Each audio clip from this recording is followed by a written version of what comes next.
میرا خیال ہے روبر روائے نے اس گجرات میں جنرل فنڈ کا تعارف کروایا. میں سمجھتا ہوں کہ ایک بہت بڑی ایفرٹ ہے, گجرات کی ایک ایسٹ ہے کہ جہاں پہ موجود ہے یہ ادارہ, کیونکہ بعض اوقات لاہور یا دوسری جگہ جانا ٹریول کرنا ان بچوں کے لیے ممکن نہیں ہوتا. تو خصوصاً جو معذوری کو بچانے کی جو بات ہو رہی ہے کہ شادی سے پہلے ٹیسٹ کروائے جائیں,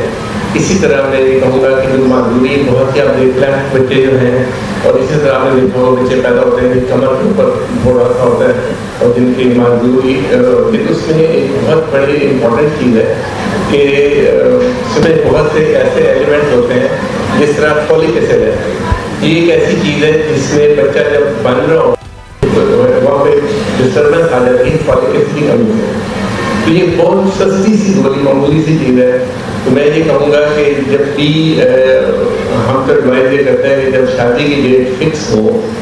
تو جو گھر کو جو بچی ہے اس کو فولک ایسڈ ٹیبلٹ کھانی شروع کر دینی چاہیے,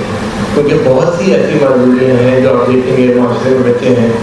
جن کو کہ اس کی طرح سارا نیچے والا گھر جو ہوتا ہے ان کا فالج کا شکار ہو جاتا ہے. اور کلیفٹ والے بچے تو آپ دیکھتے ہیں کہ اگر مطلب اس کو ٹائم بھی اگر پیرنٹس جو ہیں جو خصوصی میں کہوں گا کہ جو بچی ہے جب اس کی شادی کی ڈیٹ فکس ہوتی ہے تو اس دن سے اس کو فولک ایسڈ ٹیبلٹ لینی شروع کر دینی چاہیے, کیونکہ جب پریگنینسی ہوتی ہے تو اس وقت اگر فولک ایسڈ کم ہو تو اس وقت چند پہلے جو ہوتے ہیں انہیں میں ڈیفیکٹ سے پیدا ہو جاتا ہے.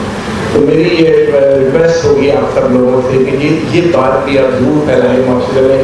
کہ بچی کو بہت سستی سی گولی ہے لیکن اس کا افیکٹ اور اس کا امپیکٹ بہت بڑا ہے. تو فولک ایسڈ سمپل گولی جب بچی کی شادی کی ڈیٹ سیٹ ہو تو وہ شروع کروا دیں. بہت شکریہ. آپ دیکھ رہے ہیں پاک نیوز, پاکستان کی آواز.